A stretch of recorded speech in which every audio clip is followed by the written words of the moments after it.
अंतर सेना संवाद का निरीक्षण के लिए अधिरथ।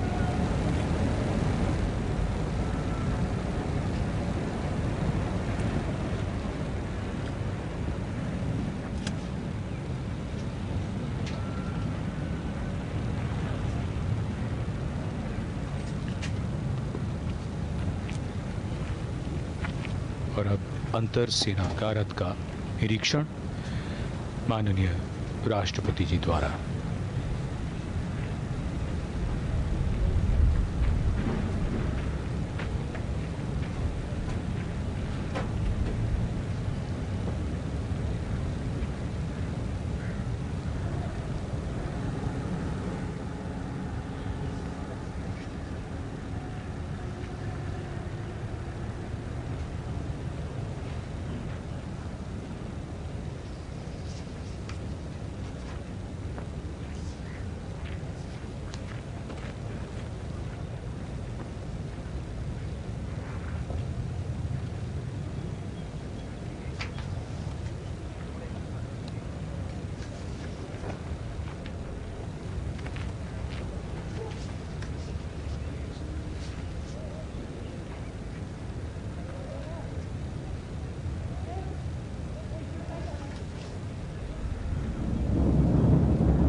अंतर सेना गारद का निरीक्षण संपन्न।